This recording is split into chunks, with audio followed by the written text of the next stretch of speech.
बिस्मिल्लाहिर्रहमानिर्रहीम। अस्सलाम वालेकुम स्टूडेंट्स। आज हम अपना लेक्चर नंबर 2 स्टार्ट करेंगे जो कि है pharmacy role in the hospitals.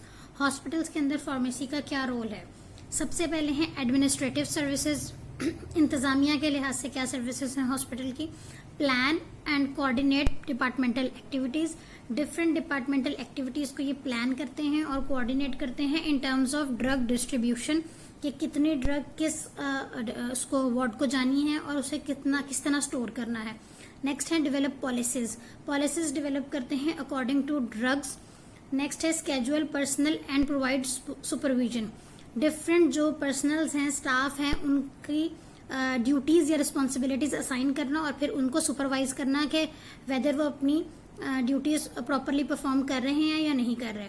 Coordinate administrative needs of pharmacy and therapeutic committee, hospital के अंदर एक फार्मेसी एंड थेरेप्यूटिक कमेटी होती है जो कि डिफरेंट टास्क्स को करती है, जिसमें हॉस्पिटल फॉर्मुलरी बनाना, इस टाइप के और काम है जो वो करती है। तो उसकी नीड्स को कोऑर्डिनेट करते हैं कि जी क्या प्रॉपरली वो काम कर पा रहे हैं, उनको किस किस चीज की जरूरत है या इस तरह। नेक्स्ट है develop proper inventory control technique, inventory control technique को डेवलप करते हैं। इन्वेंट्री क्या होती है, हॉस्पिटल के अंदर जो आपने परचेज की है वो हॉस्पिटल नीड्स के मुताबिक है, उसको परचेज करना, उसको स्टोर करना और फिर उसको डिस्ट्रीब्यूट करना। तो उसके लिए कोई प्रॉपर तरीकाकार जो है वो डेवलप करना, ये भी फार्मेसी का रोल है। नेक्स्ट है इन पेशेंट सर्विसेज। इन पेशेंट्स वो पेशेंट्स होते हैं जो हॉस्पिटल में एडमिट होते हैं, तो उनको क्या क्या सर्विसेज प्रोवाइड की जाती हैं फार्मेसी की तरफ से।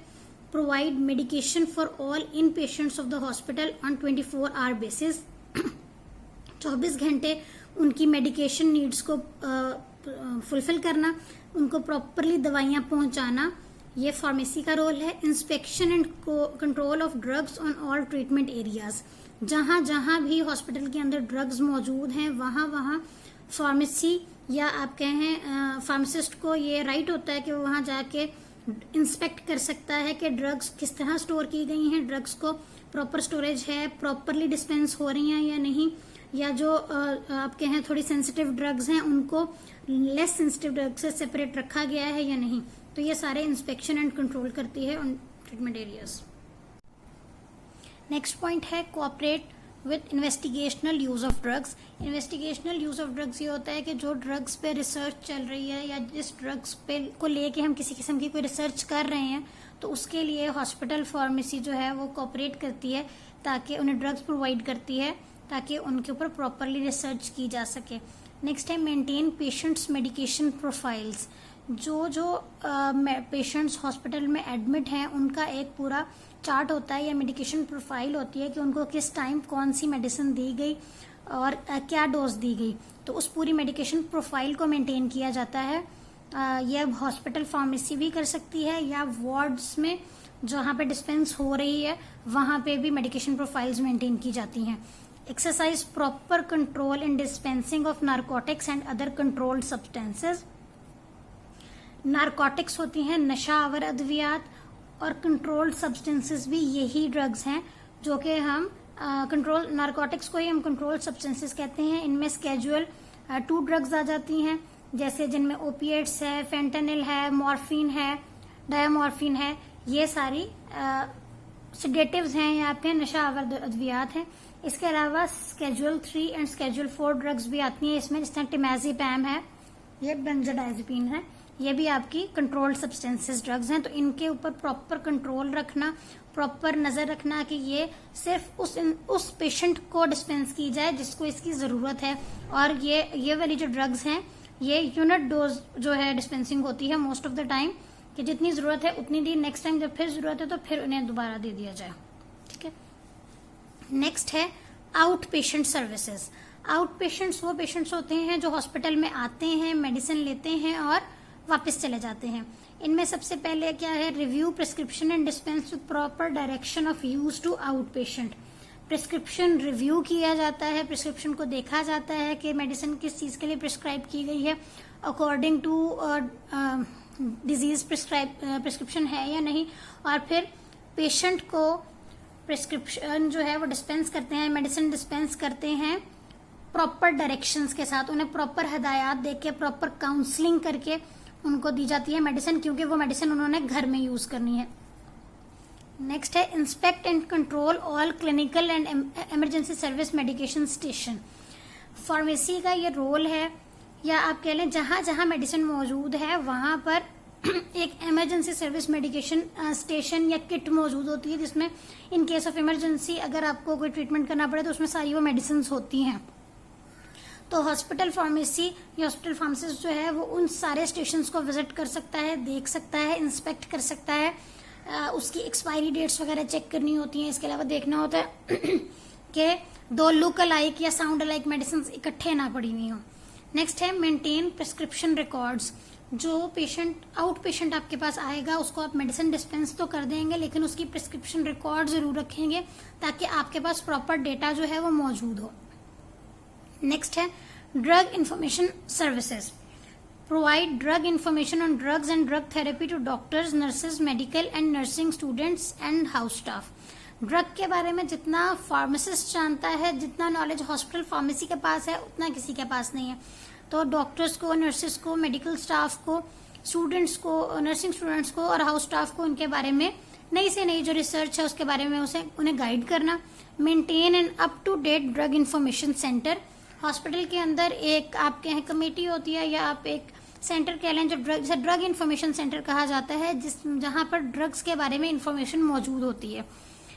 Prepare the hospital pharmacy newsletter. In case के अगर कोई किसी ड्रग के बारे में कोई नया मतलब कोई नई चीज पता चली है तो वो एक न्यूज लेटर की फॉर्म में या एक लेटर की फॉर्म में हॉस्पिटल में सबको सेंड कर दिया जाता है ताकि सब उस चीज से अवेयर हों। नेक्स्ट है maintain the literature files. Literature files drugs के बारे में मेंटेन करना। उसके बाद है education and training services.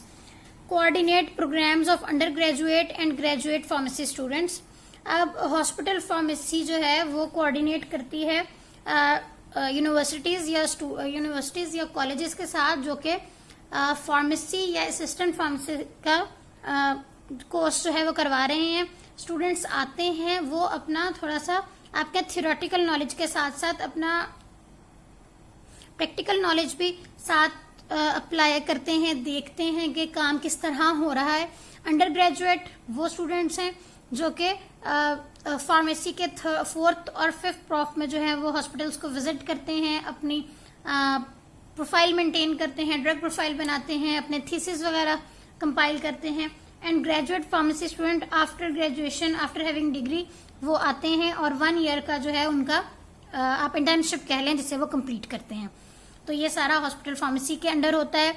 Next है participate in hospital wide educational programmes involving nurses and doctors.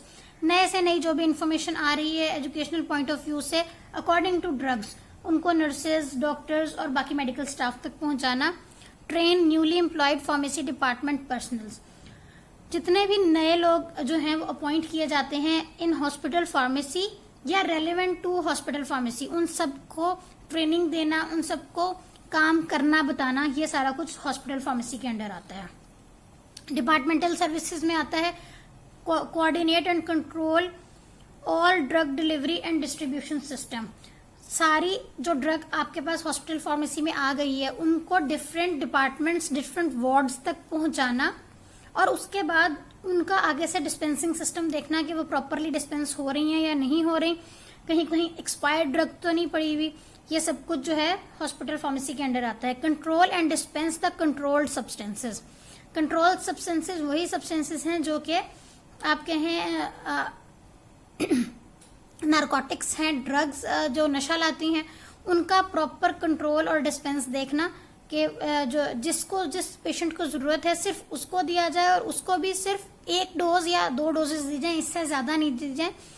ज्यादा डोज क्यों नहीं देनी, वो इसलिए नहीं देनी ताकि कहीं उसका मिस यूज ना हो जाए, ड्रग एब्यूज ना शुरू हो जाए। अक्सर लोग जो नॉर्मल ये नारकोटिक ड्रग्स हैं उनका एब्यूज शुरू कर देते हैं, तो उस एब्यूज को रोकने के लिए हमें ड्रग कंट्रोल करना पड़ता है।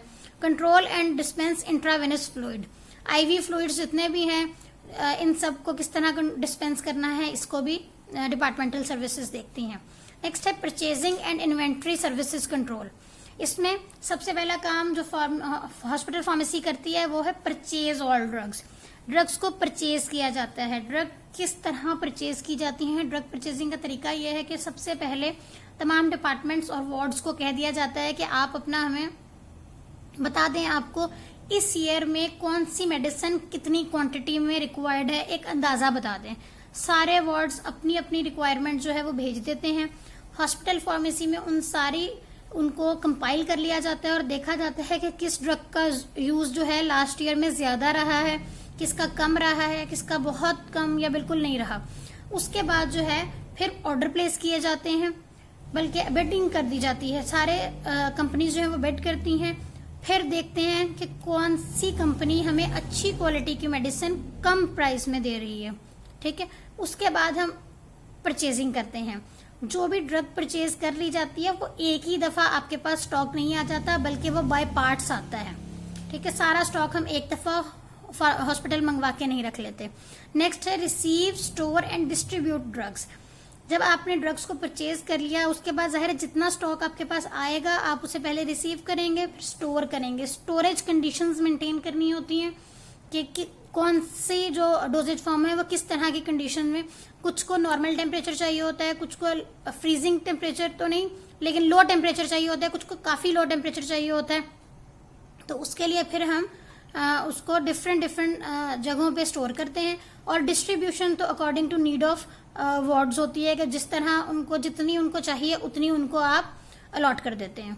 नेक्स्ट है maintain drug inventory control. Inventory control maintain किया जाता है कि जाहिर है जब दवाई आपके पास आई है, आपने उसे स्टोर किया है, उसके बाद आप उसे डिस्ट्रीब्यूट कर रहे हैं, तो आपके पास उसका पूरा रिकॉर्ड मेंटेन होना चाहिए। लास्ट है interview drug house representatives, extract useful information and circulate it to the concern personnels.